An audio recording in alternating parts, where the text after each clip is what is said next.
Haleluya, puji Tuhan. Selamat pagi, selamat hari Minggu, selamat kita beribadah di rumah Tuhan, beribadah kepada Tuhan.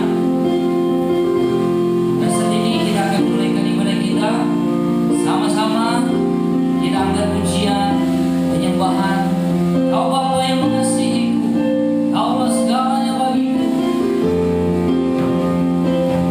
Haleluya Tuhan.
Tuhan.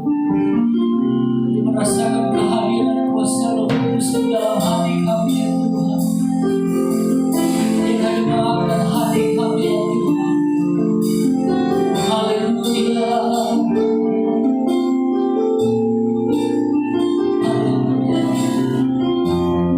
Mari kita sama-sama saatku menyembah Tuhan. Saatku menyembah-Mu, Roh bekerja, bekerja. Saatku memuji-Mu, Kau tetap di atas pujian. Saatku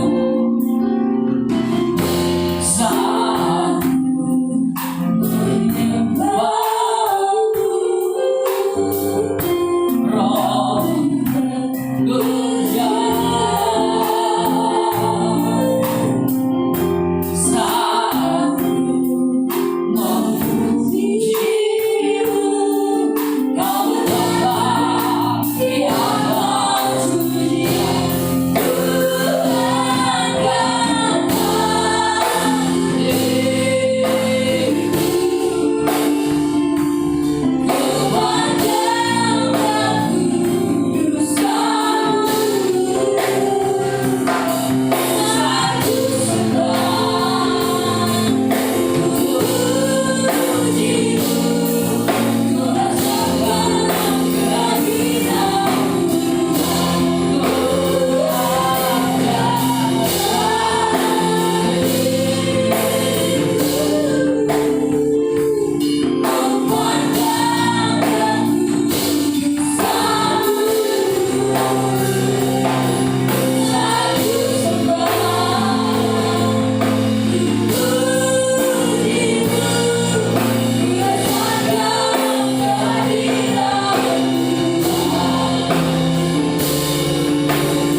Mari Bapak Ibu Saudara, kita berdoa memulaikan ibadah kita pada saat pagi ini.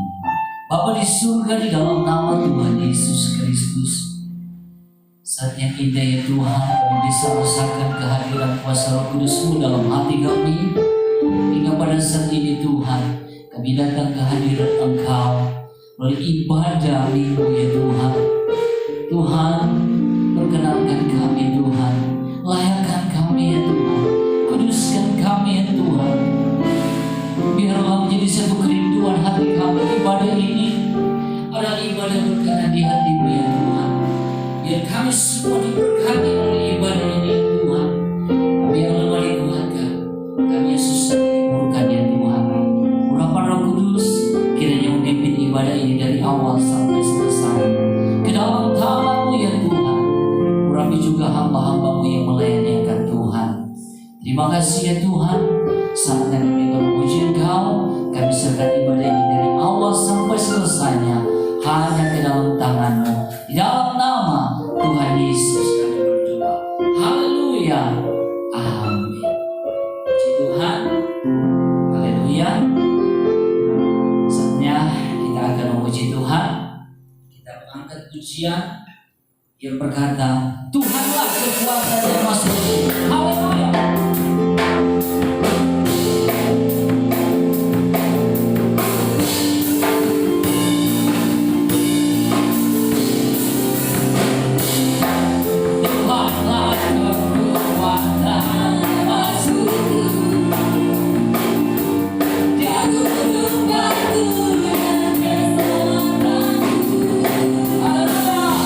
Hanya padamu hati percaya.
pesan kebenaran firman Tuhan bagi kami semua.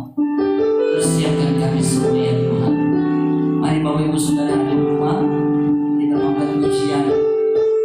Engkau Tuhan yang setia, satu-satunya yang ku andalkan. Haleluya Tuhan.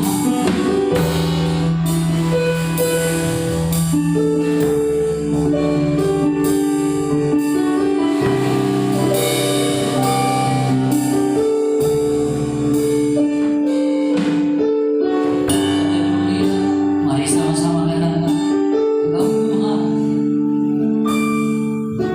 Engkau Tuhan yang setia, waktumu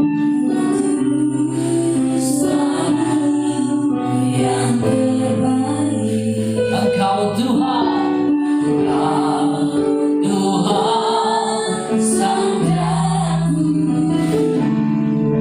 dan ku hanya akan berharap padamu. Dari awal kita sungguh-sungguh katakan, Engkau Tuhan yang setia, selalu yang terbaik. Engkau Tuhan sang jago, dan ku hanya akan berharap padamu. Satu-satunya yang menjaga, satu-satunya yang percaya. Engkau sumber kekuatan, sumber pengharapan, sumber kedamaian.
Bapa di surga, di dalam nama Tuhan Yesus Kristus, kami sudah memuji Engkau.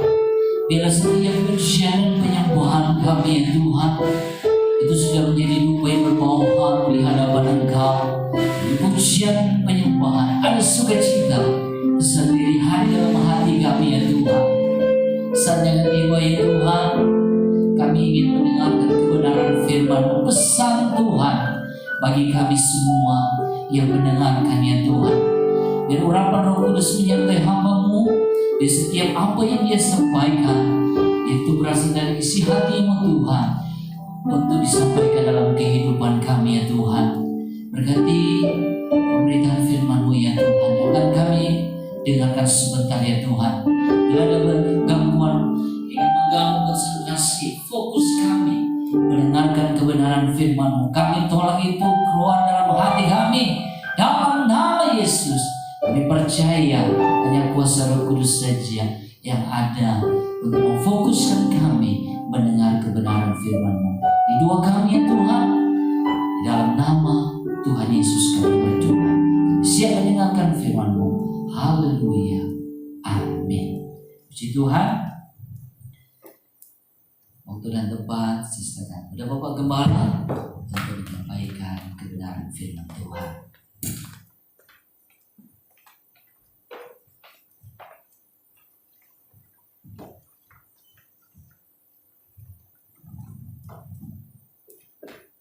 Baik, puji Tuhan, kita bersyukur buat hari ini kita boleh kembali ada di tempat ini, di rumah Tuhan dengan tidak kurang satu apapun.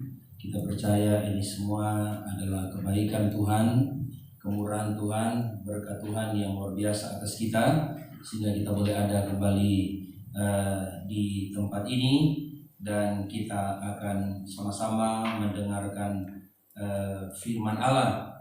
Dan tadi pujian sudah dinaikkan, pujian penyembahan kita percaya itu sudah naik di hadapan Tuhan bagaikan satu dupa yang berbau harum dan menyenangkan hati Tuhan.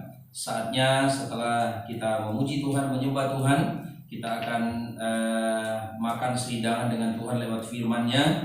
Kita akan duduk bersama dengan Tuhan untuk kita menikmati apa yang Dia sampaikan buat kita, firman-Nya yang Dia akan berikan kepada kita pada hari ini. Kita percaya Dia akan memberikan kepada kita firman-Nya, akan memberikan kepada kita kekuatan, pengharapan, peneguhan, bahkan akan memberikan kepada kita kepastian untuk kita terus melangkah di hari-hari kita yang kita jalani hari-hari ini. Mari saya mengajak kepada kita untuk melihat kitab Ibrani. Kitab Ibrani pasal yang ke-9. Kita lihat kitab Ibrani 9 ayat 26 sampai ayat yang ke-28. Sekali lagi kitab Ibrani pasal yang 9 ayat 26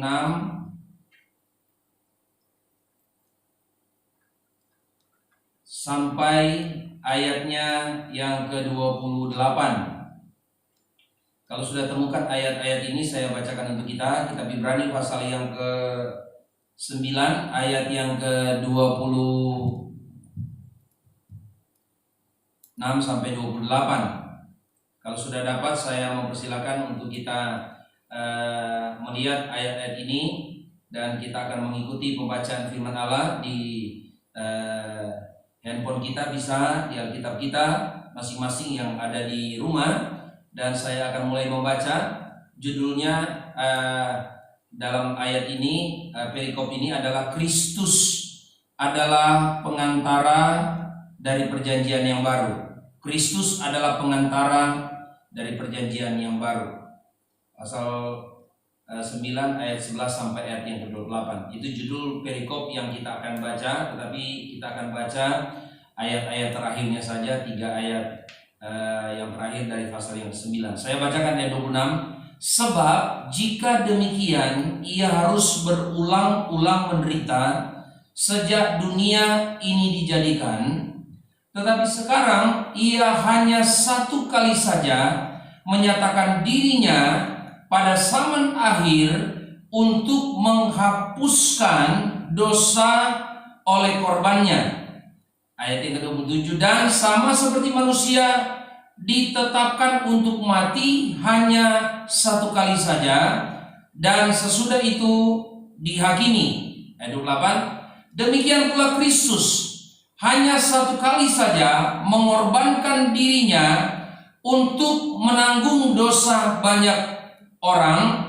Sesudah itu ia akan menyatakan dirinya sekali lagi tanpa menanggung dosa untuk menganugerahkan keselamatan kepada mereka yang menantikan Dia. Baik, melalui 3 ayat yang kita baca di sini, saya akan menyampaikan satu judul firman Allah tentang pengorbanan yang tulus. Ya, sekali lagi kita akan berbicara tentang satu pengorbanan dan pengorbanan yang tulus. Ya, kita lihat dalam bagian ini yang dilakukan oleh Yesus. Apa yang dimaksud dengan kata berkorban atau pengorbanan di sini?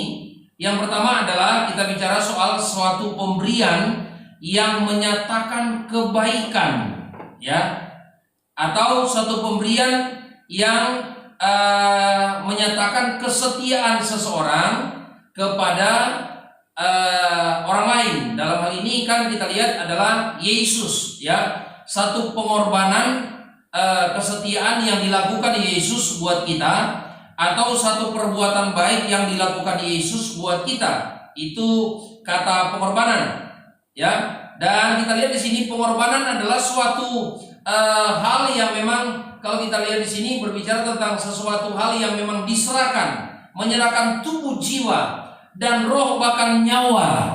Ya, di sini dikatakan untuk manusia. Ini yang Yesus lakukan. Dalam juga kitab 1 Petrus pasal 1 ayat 18 sampai 19 dikatakan pengorbanan Yesus adalah satu pengorbanan yang tidak dapat ternilai, ya, harganya, karena di situ dikatakan bukan dengan emas dan perak, tetapi dengan darah yang mahal. Itu yang Dia lakukan, ya. Terus kita lihat pengorbanan yang tulus berarti adalah suatu kesungguhan atau kebersihan dan kejujuran dari hati yang diberikan dan dinyatakan dengan cuma-cuma kepada manusia. Itu yang Yesus lakukan, itu yang dibuat oleh Yesus. Nah, kalau kita lihat dalam ayat-ayat yang kita baca ini begitu luar biasa, ya. Yesus menyatakan dirinya berkorban untuk manusia, untuk saya dan saudara. Kalau kita lihat di ayat yang lain, mengapa Yesus mau berkorban untuk kita, ya? Atau kenapa Yesus mau berkorban, ya, untuk kita? Siapakah kita sebenarnya di hadapan Tuhan sampai Yesus mau berkorban untuk kita? Saya bacakan kepada kita yang pertama, ya. Kalau kita lihat 1 Petrus pasal yang pertama ayat yang ke-24, sebenarnya kita ini bukan apa-apa di hadapan Tuhan sampai Yesus mau berkorban buat kita. Siapa kita? 1 Petrus 1 ayat 24 mengatakan bahwa sebenarnya semua yang hidup atau manusia itu yang hidup itu seperti rumput, ya. 1 Petrus 1 ayat yang ke, mungkin kita dari ayat-ayat yang saya siapkan mungkin ada yang kita bisa bacakan, ada yang mungkin karena waktu kita tidak sampai ke sana. Tapi ayat 24 dikatakan begini, 1 Petrus 1, saya kebetulan tidak jauh Ibrani ke 1 Petrus, dikatakan sebab semua yang hidup adalah seperti rumput dan segala kemuliaannya seperti bunga rumput. Rumput menjadi kering dan bunga gugur. Jadi siapakah manusia sampai Yesus mau berkorban untuk kita? Menurut ayat ini manusia itu adalah seperti rumput, ya. Yakobus, kalau kita lihat dalam kitab Yakobus sebelum kitab Ibrani, kita lihat di situ ada kitab Yakobus pasal 1 ayat 9, kitab Yakobus 1 ayat 9, ya, saya bacakan untuk kita. Kitab Yakobus pasal yang pertama ayat yang ke-9 mengatakan begini. Sebentar, saya akan lewati ayat ini. Ayat 9 saya bacakan sampai ayat yang ke-11. Baiklah saudara yang berada dalam keadaan yang rendah, bermegah karena kedudukannya yang tinggi, dan orang kaya karena kedudukannya yang rendah, sebab ia akan lenyap seperti bunga rumput. Ya, ayat 11. Karena matahari terbit dengan panasnya yang terik dan melayukan rumput itu, sehingga gugurlah bunganya dan hilanglah semaraknya. Demikian juga halnya dengan orang kaya, di tengah-tengah segala usahanya ia akan lenyap. Kalau kita lihat kembali di sini bahwa kekayaan kita itu satu waktu itu akan lenyap. Siapa kita di hadapan Tuhan? Ya, selain hidup kita ini dikatakan seperti rumput, diulangi di kitab Yakobus juga. Dan kita lihat, kalaupun satu waktu Tuhan percayakan kita punya kekayaan, punya kelebihan, kepercayaan, hal-hal yang berhubungan dengan berkat mungkin kepada kita, kekayaan atau harta benda, itu adalah satu waktu kita lihat itu tidak kekal, akan lenyap. Ya, dalam kitab Yesaya pasal yang ke-40 ayat yang ke-6, ya, tidak usah mungkin kita lihat ke sana. Semua makhluk, ya, di sini dikatakan seperti rumput. Dalam kitab Yesaya, ya, dikatakan seperti rumput. Kalau dalam kitab Yakobus 4 ayat 14, hidup manusia itu seperti uap. Seperti uap. Yakobus pasal 4 ayat yang ke-14. Mazmur 49 ayat 13, manusia itu boleh disamakan seperti ayat yang saya coba lihat di sini adalah seperti di sini dikatakan seperti hewan, atau mungkin bahasa lebih kasar di sini seperti dikatakan adalah seperti binatang. Kalau dalam kitab Mazmur pasal yang ke 49 ayat 13 itu dikatakan dengan jelas di sana. Kalau kita mau bicara soal siapakah kita ini di hadapan Tuhan sampai Tuhan mau berkorban untuk kita. Mazmur pasal yang ke-49 ayat 13, ya, tetapi dengan segala kegemilangannya manusia tidak dapat bertahan. Ia boleh disamakan dengan hewan yang dibinasakan. Hewan kan kita lihat itu kata lain atau mungkin kata kasar dari hewan lah, kita bicara soal ciptaan Tuhan yang lain, tidak ada rohnya, ya, binatang. Kalau dalam ayat yang kita lihat ayat yang ke-13 dalam kitab Ayub pasal 25 ayat yang ke-6, manusia adalah, ayat itu katakan seperti berenang. Berenang itu kalau kita lihat dalam kamus bahasa Indonesia di sana atau di arti kita bisa cari tempat lain, itu artinya adalah ulat, ya. Tempatnya di mana kita lihat ke ulat itu, kalau kita mau pingin penasaran di mana sih tempatnya, itu kita bisa lihat dan temukan dengan mudah itu di tempat sampah, ya, di tempat yang tidak terhormat, yang di tempat di mana orang sudah membuang yang tidak dipakai, itu tempat sampah. Ya, Ayub pasal 25 ayat yang ke-26, manusia itu seperti ulat. Ayub 10 ayat 9, manusia itu, ya, terbuat dari tanah liat. Ya, memang kita lihat demikian memang dikatakan oleh ayat-ayat Alkitab. Tapi kalau kita lihat dari ayat-ayat yang saya baca, manusia seperti rumput, seperti uap, ya, dikatakan oleh Alkitab. Dan kita lihat seperti hewan atau binatang, kita lihat bisa disamakan, ya, untuk mungkin beberapa hal. Seperti ulat, ya, dari tanah liat asalnya, ya, bukan dari emas, ya, bukan dari barang yang berharga. Jadi kita lihat, kalau sampai Tuhan mau berkorban, kalau sampai kita menerima atau mendapat pengorbanan yang tulus dari Tuhan, Yesus mau berkorban untuk kita, berarti kita adalah orang yang beruntung. Ya, orang yang paling selain beruntung, kita adalah orang yang paling paling istimewa karena Tuhan datang untuk kita. Tuhan berkorban untuk kita. Mengapa Yesus mau berkorban untuk kita? Kita lihat, ya, poinnya. Mengapa Yesus mau berkorban untuk kita? Manusia yang kita sudah lihat ayat-ayat tadi adalah tidak lebih dari tanah liat dan lain sebagainya, ya. Kita lihat mengapa Yesus mau berkorban untuk kita. Minimal kita lihat yang pertama, kalau dalam kitab Kejadian 1 ayat 26, karena manusia adalah ternyata ciptaan Tuhan yang termulia, ya, menurut gambar dan rupa Allah, itu kata Alkitab. Menurut gambar dan rupa Allah. Kita diciptakan oleh Allah kalau menurut gambar, jadi mungkin menurut artinya hampir sama, ya, menurut dengan gambar Allah. Hampir sama dengan gambarnya Allah kita diciptakan oleh Allah. Walaupun tidak sama tapi hampir sama, ya. Kita lihat mengapa Yesus mau berkorban untuk kita, padahal kita adalah orang yang sebenarnya tidak ada harga nilainya apa-apa. Dan kalau kita lihat di sini ternyata alasan yang pertama, karena manusia itu adalah ciptaan termulia dari Tuhan, ya. Ciptaan Tuhan yang termulia dalam kitab Kejadian. Kalau dalam kitab Ulangan 9 ayat 25 sampai 29, karena manusia adalah milik kesayangan Tuhan. Itu alasan kenapa Yesus mau berkorban. Kenapa Tuhan mau berkorban untuk kita? Padahal kita ini tidak ada apa-apanya di hadapan Tuhan. Yang kedua ternyata karena manusia adalah milik kepunyaan Tuhan.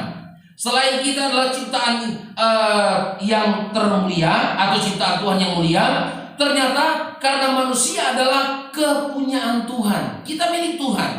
Dan kita tahu kalau kita adalah milik Tuhan, berarti ya Dia adalah Allah kita, Dia adalah Bapa kita, kita adalah miliknya. Jadi kita adalah orang yang istimewa juga. Nah, kita lihat yang berikut, yang ketiga, ya, kalau kita perhatikan mengapa Yesus mau berkorban untuk kita? Yang ketiga adalah karena kita ini berharga di matanya. Masuk Yesaya 43 ayat yang keempat, itu kalau saya tidak salah ayatnya, Yesaya pasal yang ke 43 ayat 4. Kita sudah sering baca ayat-ayat ini, tapi kalau saya dapat dengan cepat, mungkin biar menghemat waktu, saya coba bacakan untuk kita. Yesaya 43 ayat yang keempat, saya bacakan kepada kita, ya. Di sini dikatakan, oleh karena engkau berharga di mataku dan mulia, dan aku ini mengasihi engkau, maka aku memberikan manusia sebagai gantimu dan bangsa-bangsa, ya, sebagai ganti nyawamu. Kita lihat, karena kita manusia adalah, kalau kita perhatikan dalam kitab Yesaya, karena kita ini adalah manusia yang berharga, ya, di mata Tuhan. Ya, barang yang paling berharga di mata Tuhan, ya, yang ditebus oleh Tuhan adalah manusia ternyata.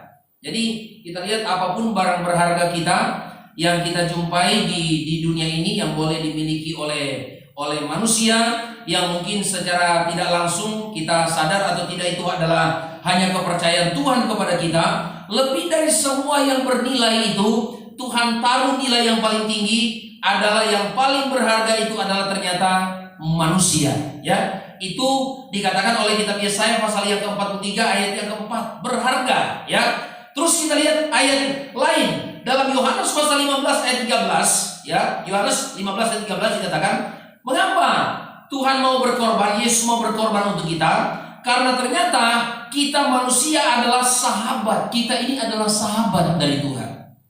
Ya, saudara bisa bayangkan kalau kita bicara soal sahabat dalam kitab Yohanes pasal 15 ayat 13, seorang sahabat malah ini mau berkorban untuk kita, ya. Seorang sahabat dalam Yohanes pasal yang ke-15 ayat yang ke-13, coba saya baca ayat ini sebentar.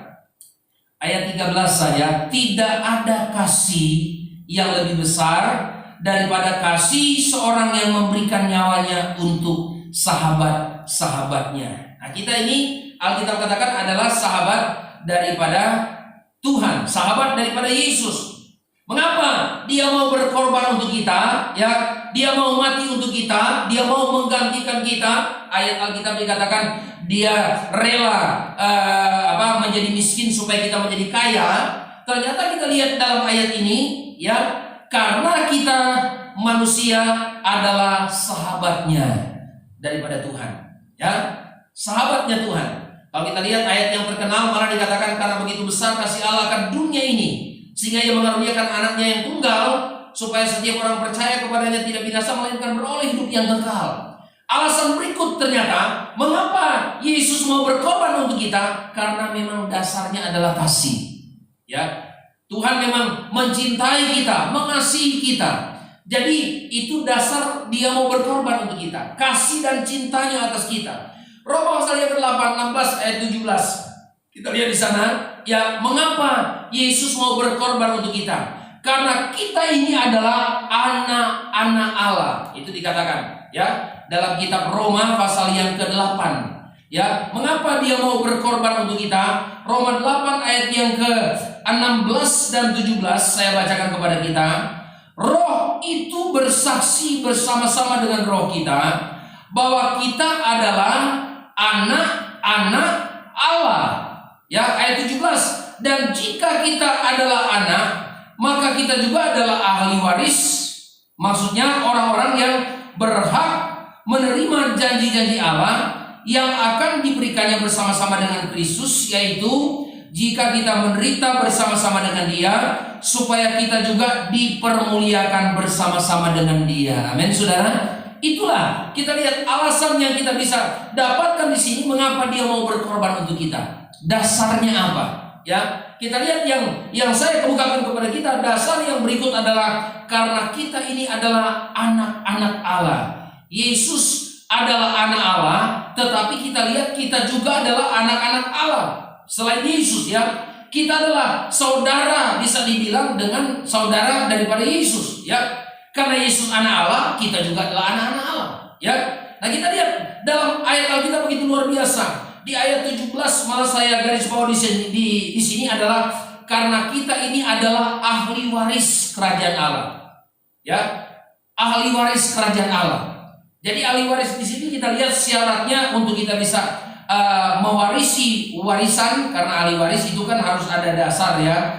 Dia mau menggugat haknya, ada dasar. Kalau kita lihat ayat 17 di sini, dan jika kita ini adalah anak, maka kita juga adalah ahli waris. Maksudnya orang-orang yang berhak menerima janji Allah, berhak, ya, karena kita ahli waris yang akan menerimanya bersama-sama dengan Kristus, yaitu jika kita menderita bersama-sama dengan Dia, supaya kita juga dipermuliakan bersama-sama dengan Dia. Syarat untuk kita bisa mewarisi janji-janji Allah adalah kita harus ikut menderita seperti Yesus menderita, ya. Jadi kurang lebih saya sudah sampaikan minggu kemarin bahwa kurang lebih kalau saat ini kita masih dalam suasana, ya, biasa orang bilang suasana Lebaran, suasana Natal, Tahun Baru, kita menggantinya dengan istilah kita masih dalam suasana pandemi COVID-19, ya. Kita harus tetap sabar, tetap tegar, tetap kuat, tetap semangat. Karena apa? Ternyata kalaupun ini kan bukan kesalahan kita, ya, kita menderita, ya. Ini bukan kesalahan siapa-siapa, tetapi tanpa kita sadar ini kan Tuhan mengizinkan ini adalah supaya kita sedikit ada perbandingan, ya. Bagaimana waktu Yesus menderita di kayu salib, waktu Dia berkorban untuk kita, dan ternyata di ayat-ayat yang kita baca ini waktu Dia berkorban untuk kita, ternyata itu mengerjakan sesuatu yang luar biasa untuk menyelamatkan kita. Dan kalau kita bisa ikut ambil bagian, turut ambil bagian sebagaimana yang Yesus juga rasakan, ternyata kita akan lihat kalau Yesus dipermuliakan oleh Bapa di sorga, kita pun akan menerima janji yang sama, kita juga akan dimuliakan oleh Tuhan. Jadi saya sudah sebutkan penderitaan kita yang kita alami, apapun situasinya, kita lihat termasuk COVID-19 ini, ya, COVID-19 ini yang kita tidak tahu kapan berakhirnya, ya. Kita lihat itu juga menderita, ya. Kita berkorban di sana dan kita percaya ada kemuliaan yang akan menanti kita, yang akan disiapkan oleh Tuhan atas kita. Jadi kita lihat dasar-dasarnya jelas, ya. Dia mau berkorban untuk kita itu begitu jelas, ya. Saya sudah sampaikan kepada kita, karena kita adalah ciptaan manusia yang termulia, ya. Karena kita adalah milik kepunyaan Allah. Kita berharga di matanya, ya. Karena kita ini sahabat, karena kasihnya, dasar kasihnya. Karena kita ini adalah anak-anak Allah, dan karena kita ternyata adalah pewaris kerajaan Allah, jadi Dia mau berkorban untuk kita.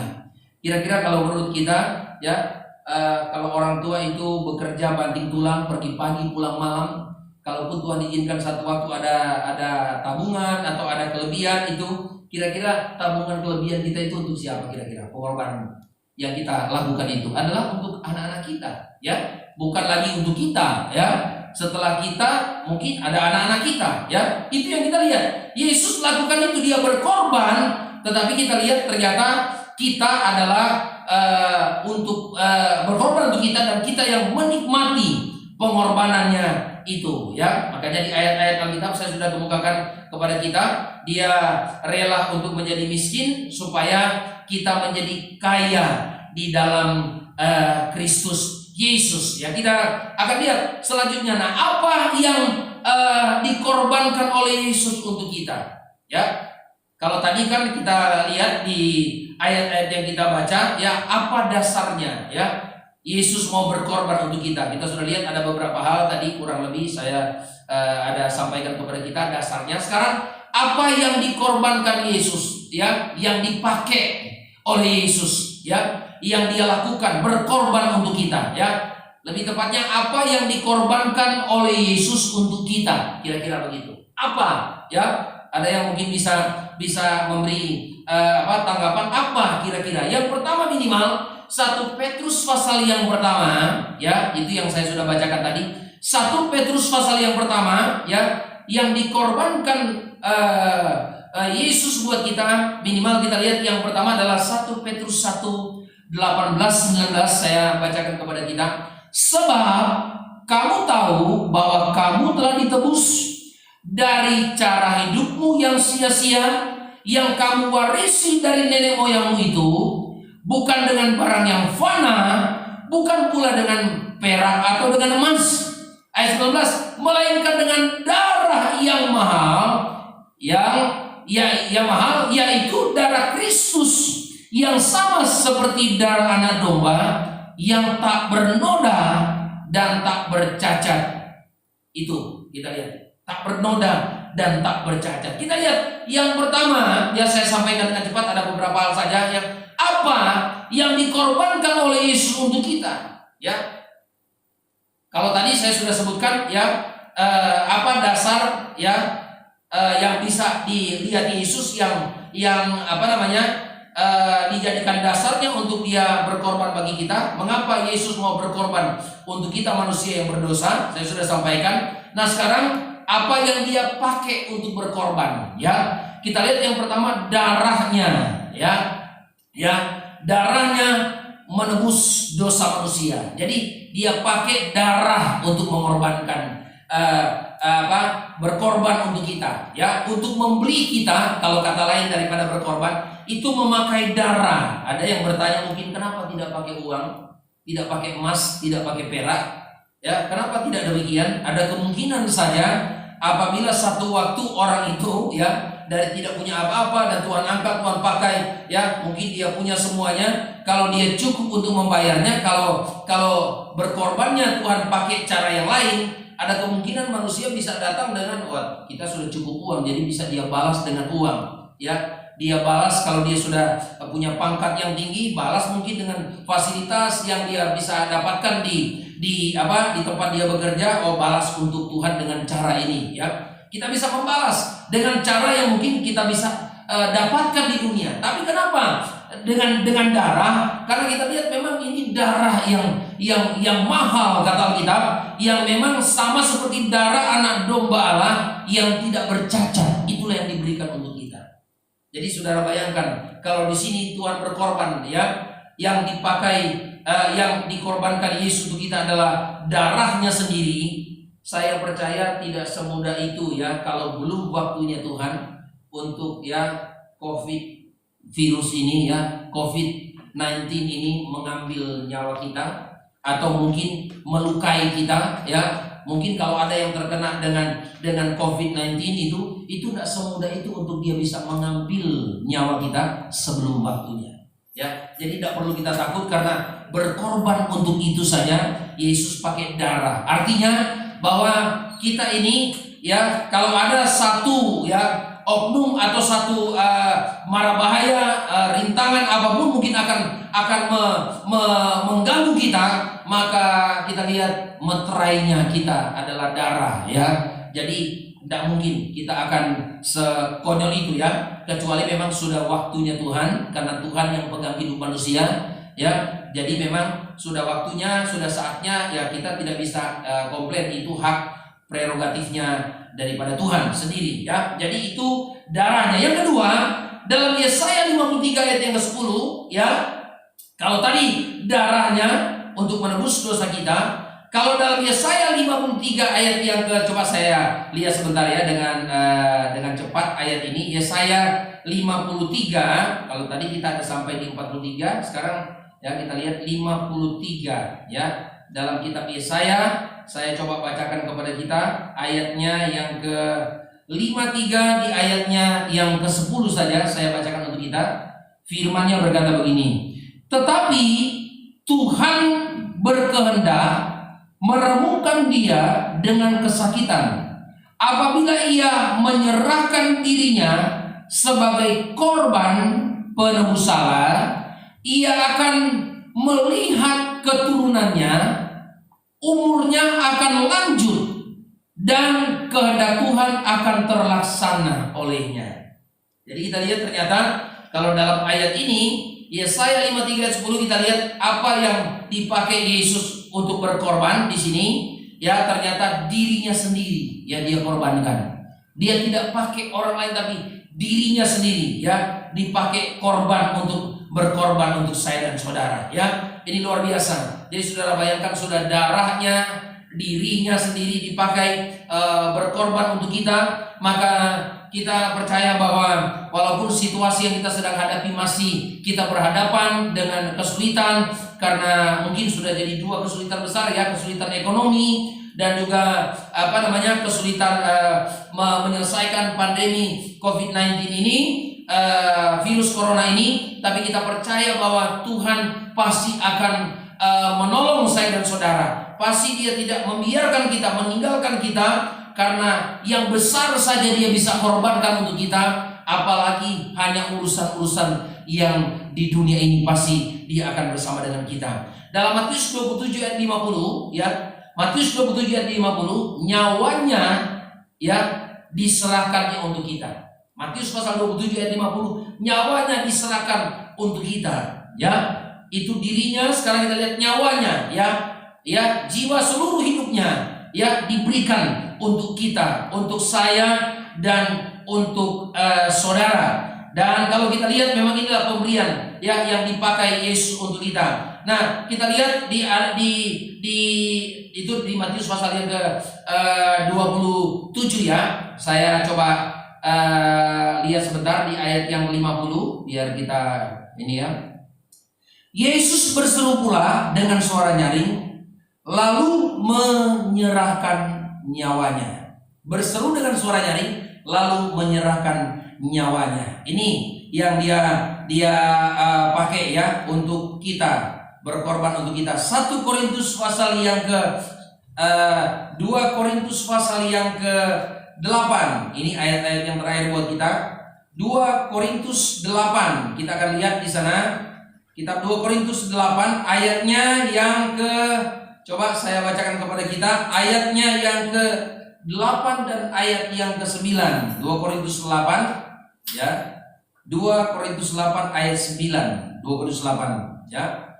Karena kamu telah mengenal kasih karunia Tuhan kita Yesus Kristus, bahwa Ia yang oleh karena kamu menjadi miskin, sekalipun Ia kaya, supaya kamu menjadi kaya oleh karena apa? Kemiskinannya. Ini kita lihat yang digunakan oleh Yesus adalah, kita lihat dari kemewahannya ya, statusnya ya, ekonomi sosialnya yang begitu tinggi ya, dia kaya raya ya, dia punya segala-galanya, rela dia menjadi tidak punya apa-apa ya, tidak memiliki apa-apa supaya kita itu menjadi kaya. Kita ini bisa mempunyai apapun. Kalau kita memang percaya kepada Tuhan, beriman kepada Tuhan, Tuhan akan beri kepada kita untuk kita bisa miliki. Jadi kita lihat pengorbanannya begitu luar biasa. Semuanya Dia berikan buat kita, segalanya Dia korbankan untuk kita. Ya, itulah dasar pengorbanan Yesus atas kita. Selain darahnya, ya, apa yang dikorbankan oleh Yesus atas kita, darahnya, dirinya, nyawanya, kita lihat bahkan statusnya, ya, dia dari kaya, ekonomi dan sosialnya, dan hal-hal yang lain yang dia miliki, ya, dia rela itu menjadi tidak punya apa-apa, ya, hanya untuk saya dan untuk saudara. Kita bayangkan begitu luar biasa ya kasihnya Tuhan, cintanya Tuhan atas kita. Makanya kita lihat ada satu ayat yang saya mungkin pernah taruh di Facebook, itu dikatakan dalam kitab Roma pasal yang ke-8. Saya bacakan kepada kita. Kalau kita cuma bicara soal hal-hal yang berhubungan dengan kita sedang bergumul dengan COVID ini ya, kita lihat Roma pasal yang ke-8 ayat yang coba kita lihat Roma pasal yang ke-8 ayat yang ke-35 ya, saya bacakan kepada kita Roma 8 ayat 35. Ini ayat-ayat yang terakhir buat kita, ya. Saya bacakan Roma 8 ayat 35, ya. Kalau mungkin saudara boleh sabar sedikit, saya baca ayat 31. Sebab itu apakah yang akan kita katakan tentang semuanya itu? Jika Allah di pihak kita, siapakah yang akan melawan kita? Kalau Tuhan ada di pihak kita, maka tidak ada yang bisa melawan kita. Ayat yang ke-32. Ia yang tidak menyayangkan anaknya sendiri, tetapi yang menyerahkannya bagi kita semua, bagaimanakah mungkin ia tidak mengaruniakan segala sesuatu kepada kita bersama-sama dengan dia? Siapakah 33 yang akan menggugat, ya, atau akan memperkarakan, mempermasalahkan orang-orang pilihan Allah? Allah yang akan membenarkan mereka. Siapakah yang akan menghukum mereka? Ayat 34, Kristus Yesus yang telah mati, bahkan lebih lagi yang telah bangkit, yang juga duduk di sebelah kanan Allah, yang malah menjadi pembela bagi kita. Ayat yang ke-35 kita lihat di sini. Siapakah yang akan memisahkan kita dari kasih Kristus? Penindasan atau kesesakan, atau penganiayaan, atau kelaparan, atau ketelanjangan, atau bahaya, atau pedang? Siapakah yang bisa memisahkan kita dari kasih Kristus? Jadi kita lihat begitu luar biasa, ya, cara untuk Allah mengikat kita supaya kita betul-betul melekat dengan Dia adalah kasih-Nya. Jadi kalau cuma kita bicara soal virus, kita bicara soal mungkin situasi ekonomi yang ada, kita lihat maka itu tidak akan bisa pisahkan kita dari kasih Kristus. Kalau kita ada dalam kasih-Nya, kita memang benar-benar yakin kita memang menyatu dengan kasih-Nya, maka Tuhan tidak akan biarkan saya dan saudara, tetapi kita akan lihat pembelaan-pembelaan Tuhan nyata atas kita tepat pada waktunya, ya. Itulah pengorbanan Tuhan atas kita. Tidak ada satupun yang bisa melakukan ini seperti yang Yesus lakukan, berkorban seperti yang Yesus lakukan. Nah, apa yang harus kita lakukan dengan banyak hal yang Tuhan sudah berikan kepada kita, dengan berkorban, melakukan hal-hal yang luar biasa, padahal saya sudah kemukakan kepada kita tidak ada apa-apanya di hadapan Tuhan. Mengapa Dia mau berkorban untuk kita? Apa yang Dia pakai untuk berkorban bagi kita? Saya sudah kemukakan kepada kita. Nah, kita lihat apa yang harus kita berikan kepada Tuhan, ya. Kita persembahkan untuk Tuhan. Minimal yang diminta oleh Tuhan itu adalah hanya tubuh kita. Kalaupun saudara mungkin punya hal lain yang bisa kita berikan kepada Tuhan selain tubuh kita, silakan. Tapi yang Tuhan minta dalam Alkitab, kitab Roma pasal 12 ayat yang pertama adalah persembahkanlah tubuhmu sebagai persembahan yang hidup, yang kudus, dan yang berkenan kepada Allah. Itu saja yang Dia minta kepada kita, ya. Kita tidak bisa membalas kasih Tuhan, tapi dengan persembahan yang Alkitab tulis yang bisa kita berikan untuk Tuhan, ya, itu kita berikan kepada Tuhan yang terbaik, yang hidup, yang kudus, dan yang berkenan kepadanya. Amsal 3 ayat yang ke-9 dikatakan, muliakan Allah dengan hartamu, dengan hasil pertama dari segala hasilmu, hasil tanganmu, itu muliakan Allah dengan ini.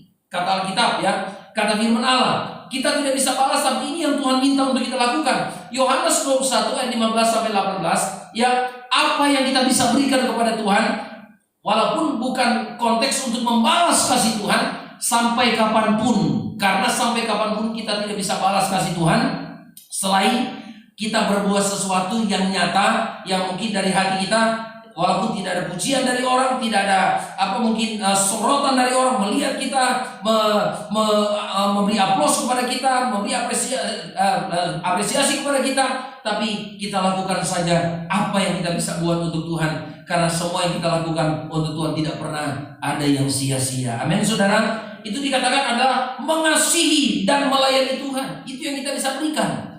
Ada orang pikir mengasihi dan melayani Tuhan itu adalah memberi untuk Tuhan. Tidak. Itu yang mungkin kita bisa lakukan karena tidak bisa balas kasih Tuhan. Kita berbuat sesuatu yang sekiranya itu berkenan di hadapan Tuhan, sekiranya itu menyenangkan hati Tuhan, maka itu yang kita bisa berikan untuk kemuliaan nama Tuhan. Yohanes 19 ayat 1 sampai 8. Apa yang kita bisa berikan untuk Tuhan? Ini hal yang kita harus ingat adalah tinggal di dalam Tuhan dan berbuah banyak. Itu yang kita bisa berikan untuk Tuhan. Nanti sebentar kita akan berdoa untuk firman Allah yang kita sudah dengarkan. Tapi mari sambil kita merenungkan ayat-ayat firman Tuhan yang kita sudah dengarkan. Jadi Tuhan sudah memberi banyak kepada kita. Dia berkorban untuk kita. Dalam kitab Ibrani kita sudah baca tadi pasal yang ke-9, memang pengorbanannya itu tidak ada pengorbanan yang sama seperti yang dia lakukan, dia korbankan buat kita ya. Di kitab Ibrani pasal yang ke-9 ayat 26, sebab jika demikian ia harus berulang-ulang menderita sejak dunia ini dijadikan. Ya, berulang-ulang menderita sejak dunia dijadikan. Tetapi sekarang ia hanya satu kali saja menyatakan dirinya pada zaman akhir untuk menghapus dosa oleh korbannya. Jadi korbannya itu kalau kita lihat dalam ayat 26 itu maksudnya adalah hanya sekali ya, untuk selama-lamanya, tidak ada kedua kalinya ya. Dan kita lihat ayat 28, kita lewat ayat 27 dikatakan demikian pula Kristus hanya satu kali saja mengorbankan dirinya untuk menanggung dosa banyak orang. Sesudah itu ia akan menyatakan dirinya sekali lagi tanpa menanggung dosa untuk menganugerahkan keselamatan kepada mereka yang menantikan dia. Jadi ada dua kali dia menyatakan diri dalam ayat 28. Pertama, menyatakan diri bahwa dia menanggung dosa umat manusia satu kali saja. Yang kedua, menyatakan diri untuk menganugerahkan keselamatan kepada kita. Dan memang keselamatan itu adalah hanya anugerah Tuhan atas kita. Jadi mari sebentar nanti kita akan nyanyikan itu pujian bahwa betapa hati kita berterima kasih ya kepada Tuhan atas semua pengorbanannya, kasihnya, cintanya, karena memang itu yang dia lakukan setiap hari, bahkan sampai hari ini masih berlaku. Pengorbanan apa saja dia korbankan untuk saya dan saudara sudah tidak menutup kemungkinan di tengah-tengah situasi yang kita alami hari-hari ini, pandemi COVID-19 ini. Kita lihat bahwa ternyata Tuhan pun walaupun kelihatannya mungkin seakan-akan kalau dari logika kita mana kelihatan apa yang Yesus berikan buat kita ya, sampai sekian banyak yang meninggal, sampai sudah ratusan ribu mungkin di seluruh dunia yang meninggal. Apa yang dilakukan tidak kelihatan. Mungkin ada, boleh-boleh saja kita punya argumentasi begitu, tetapi ya kita lihat atau kita tidak lihat, kita sadar atau tidak sadar, ya kita mengerti atau tidak mengerti, karena kita memang terbatas otak kita ya untuk mengerti segala rencana Allah. Tetapi sampai hari ini kalau kita masih ada, itu adalah karena Tuhan berkorban buat kita dengan pengorbanan yang tulus. Apa yang kita bisa beri untuk Tuhan? Saya sudah sampaikan di bagian yang terakhir. Kita lakukan yang terbaik untuk Tuhan, hidup kita, dan apa yang kita bisa lakukan untuk Tuhan. Dan konteksnya supaya kita jangan salah adalah bukan untuk membalas kasih Tuhan, tetapi hanya untuk memberi mungkin sebagian kecil yang kita bisa lakukan, dan mudah-mudahan berkenan di hadapan Tuhan, menyenangkan hati Tuhan, sehingga ketika Tuhan lihat itu akan menjadi satu poin penting buat kita. Ternyata kita adalah orang-orang yang tahu bersyukur, tahu berterima kasih, dan tidak pernah meninggalkan dan melupakan Tuhan. Itu yang saya bisa sampaikan. Mari main musik maju ke depan, dan singers saya ingin kita nyanyikan itu pujian betapa hatiku berterima kasih, dan seterusnya. Kita mau datang dalam doa kita kepada Tuhan. Kita mau terima berkat Tuhan yang luar biasa pada hari ini lewat firman-Nya.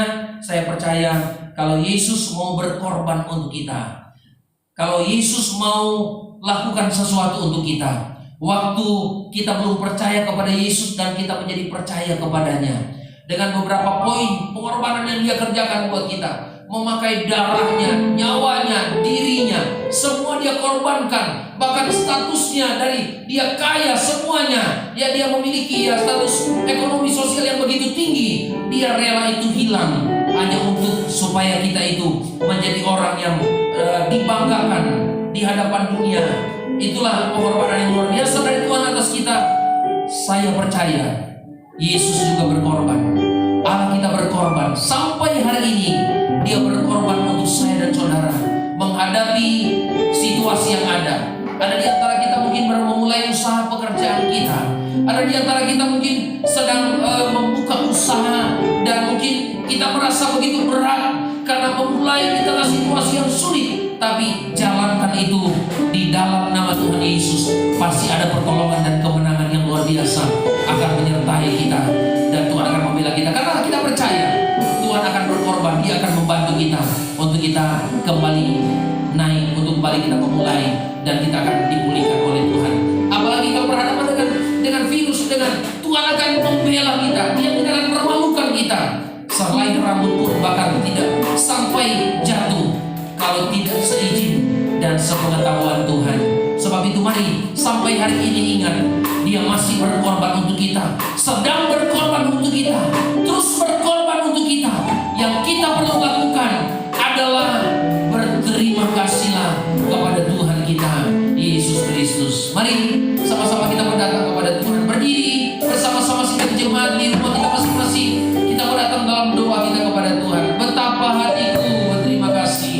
Kita mengucap syukur atas kebaikan-Nya buat kita. Haleluya. Terima kasih.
kesempatan pagi hari yang indah ini, karena kami sudah menerima firman Tuhan. Biarlah Engkau berbicara lebih jauh lewat Roh Kudus Tuhan, karena ternyata setiap hari Engkau masih berkorban untuk kami.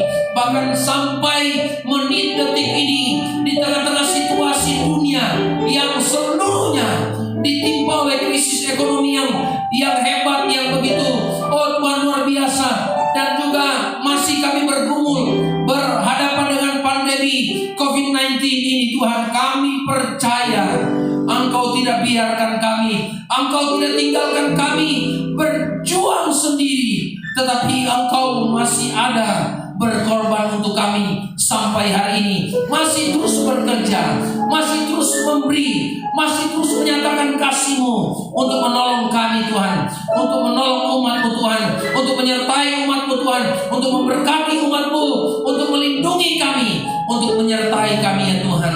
Terima kasih untuk firman-Mu Tuhan. Kami kembali diteguhkan bahwa Engkau sudah berkorban banyak hal bagi kami. Tidak ada alasan bagi kami untuk melupakan Engkau. Tidak ada alasan bagi kami untuk tidak bersyukur. Tidak ada alasan bagi kami untuk menyangkal nama-Mu, bahwa Engkau tidak ada bersama dengan kami. Tidak ada alasan bagi kami untuk tidak lagi melayani Engkau. Tidak ada alasan bagi kami lagi Tuhan untuk tidak mengiring Engkau dengan sungguh-sungguh. Tapi hari-hari ini, semua apa yang Kau beri bagi kami akan terus ingat, dan kami juga akan berkorban untuk kemuliaan bagi nama-Mu Tuhan. Terima kasih. Ini doa syukur kami kepadamu. Kami akan melanjutkan ibadah kami dengan memberikan persembahan kami untuk kelangsungan pekerjaan Tuhan di tempat ini. Semua persembahan pemberian kami Tuhan tinggi dari tempat yang maha tinggi, dan Tuhan kembalikan berkat yang berlipat kali ganda, memberkati semua umat-Mu yang kami layani, setiap keluarga, setiap pribadi mereka, atas semua pekerjaan usaha mereka, kesehatan kekuatan mereka, kebutuhan mereka, dan juga Tuhan semua doa-doa harapan iman kerinduan mereka Tuhan pilih, Tuhan memberkati. Dalam nama Yesus Kristus kami sudah berdoa ucap syukur. Kami terima dengan senang hati firman-Mu yang sudah menguatkan kami, meneguhkan kami, dan tetap ikat kami dalam kasih cinta-Mu yang luar biasa. Haleluya, haleluya. Terima kasih. Amin. Haleluya, puji Tuhan. Sehingga kita semua sudah diberkati oleh kebenaran firman Tuhan. Saatnya kita akan memberikan korban persembahan bagi kemajuan pekerjaan Tuhan. Sama-sama kita angkat pujian, Allah itu baik, sungguh baik bagiku.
Kiranya akan membalas menjadi bersedia bersembahan Bapak Ibu Saudara, waktu dan tempat sesuai pada Bapak Gembala untuk menyampaikan pengumuman yang ada.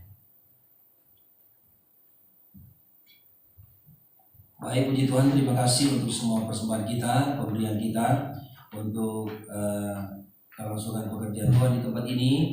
Dan kiranya Tuhan akan memilih, kalau ada di antara kita juga yang mengembalikan milik Tuhan, Tuhan akan memberkati.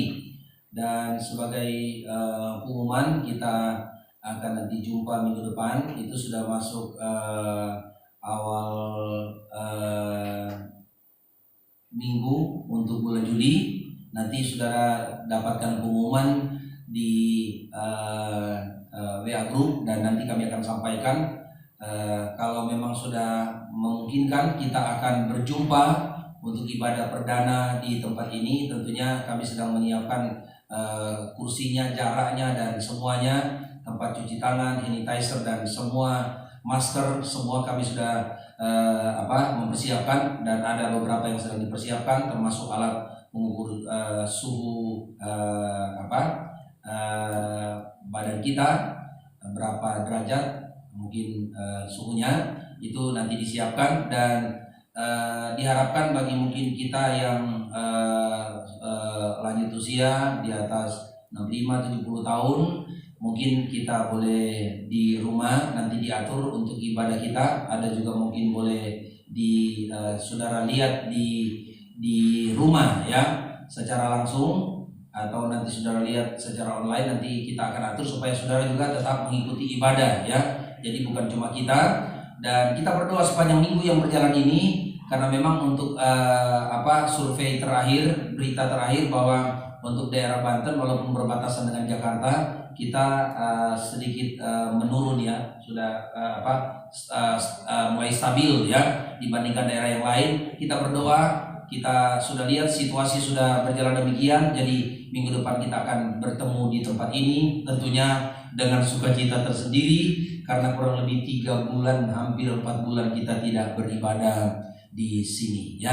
Persiapkan diri kita, jaga kesehatan kita, dan jangan lupa waktu kita datang, jadi saudara mempersiapkan maskernya, saudara bawa mungkin tisu basah, saudara membawa mungkin sanitizer, selain kami siapkan di sini. Dan kalau saudara mungkin tidak ada bawa masker, ya kami juga menyiapkan di sini. Yang bisa dibawa saudara persiapkan. Dan setelah ibadah juga, sebelum ibadah, pengaturan masuk keluarnya kita nanti atur satu pintu saja. Dan kalau bisa ya sementara waktu salamannya kita atur supaya ya pelan-pelan sampai menuju kepada normal benar ya. Puji Tuhan, Tuhan memberkati semua kita yang sudah melayani, baik BLs dan singers, main musik pada hari ini. Kita akan ketemu minggu depan dalam sukacita yang luar biasa dan yang dahsyat di tempat ini. Nanti saudara lihat itu jam berapa ibadahnya, kalau saya tidak salah mungkin kita akan atur sedemikian rupa untuk kita bisa menikmati kebaikan Tuhan. Paling tinggi ibadahnya semua sudah kita atur paling 1 jam ya. Sudah firman, ujian, pengumuman kan nanti bisa lewat ini ya. WA kita dan lain sebagainya. Itu yang bisa disampaikan, dan Tuhan Yesus memberkati kita sepanjang minggu ini sampai ya kita tinggalkan bulan Juni, masuk bulan Juli. Mari kuada sebagaimana kuada, kita berdiri sekali lagi, kita akan akhiri ibadah kita ini dengan doa, dan kita akan datang kepada Tuhan untuk kita terima berkat yang Tuhan siapkan bagi kita pada hari ini. Haleluya. Kasih Tuhan Bapak.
kami dari awal pertengahan sampai selesainya pada hari ini.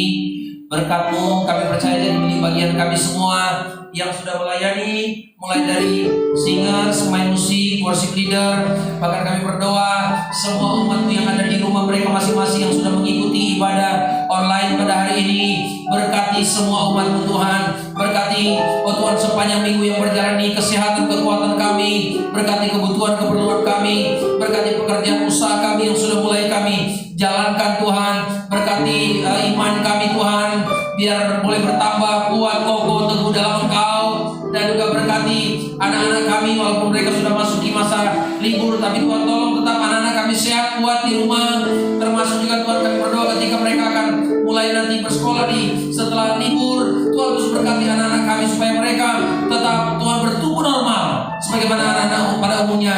Dan berkat Tuhan luar biasa dan dahsyat atas kami Tuhan. Terima kasih berkat-Mu juga Tuhan ada di atas setiap umat-Mu kalau mereka bepergian sepanjang minggu ini dalam semua aktivitas mereka keluar masuk rumah umat-Mu. Bentengi mereka dengan kuat kuasa darah-Mu Tuhan.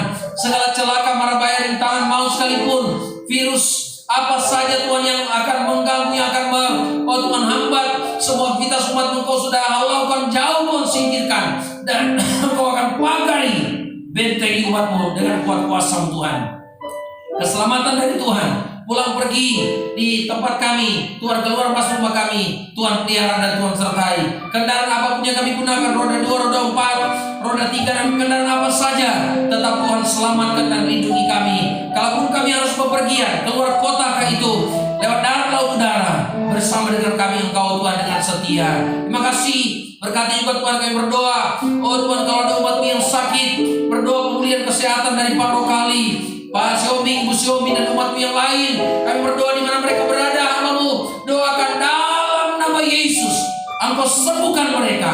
Jamah umat-Mu, darah Yesus yang berkuasa menyembuhkan, menolong umat-Mu. Kami selamat dari segala Tuhan penyakit, kami disembuhkan, dipulihkan, dikuatkan. Kami boleh memuji, memuliakan akan Engkau Tuhan. Terima kasih, Engkau baik bagi kami semua.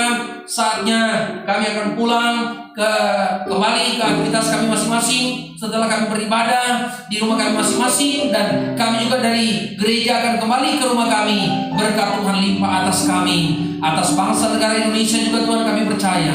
Berkat-berkat Tuhan ada di atas presiden, wakil presiden, dan juga Tuhan para menteri yang ada, mereka-mereka yang dipercaya Tuhan ada di lembaga tinggi negara, bahkan pemerintah, provinsi, kota, kabupaten, kecamatan, kelurahan, RT, RW, desa, dusun, semua. Bahkan mereka yang dipercayakan untuk menjadi Tuhan ujung tombak Tuhan untuk pemulihan ekonomi dan juga pemulihan dari virus corona ini Tuhan.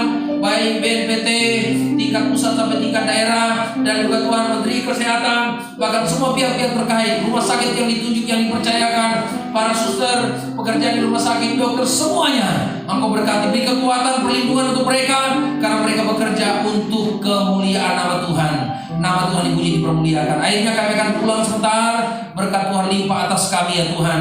Kami percaya Engkau tidak tinggalkan kami, Engkau tidak biarkan kami, tetapi Engkau dengan setia akan terus bersama dengan kami, menemani kami, dan terus Engkau akan kerjakan hal-hal yang dahsyat yang sudah Tuhan janjikan bagi kami. Mari kita akan tangan-tangan kita, dan kita akan terima berkat Tuhan. Tuhan memberkati engkau dan melindungi engkau. Tuhan menyinari engkau dengan wajahnya dan memberi engkau kasih karunia. Tuhan menghadapkan wajahnya kepadamu dan memberi engkau damai sejahtera. Pulang dan kembali membawa berkat yang datang dari Allah Bapa, kasih sayang dari Yesus Kristus, persekutuan dari Allah Roh Kudus menyertai kita mulai hari ini, sepanjang minggu ini, bulan yang kita akan jalani, bulan yang baru berjalan nanti, bulan berganti bulan nanti di minggu ini, dan bulan Juni ke bulan Juli. Berkat pertolongan Tuhan luar biasa dan dahsyat atas kita. Mengucap syukur kita terima berkat ini Tuhan ini dalam nama Yesus. Haleluya. Terima kasih. Hanya nyanyikan pujian Bapa. Terima kasih.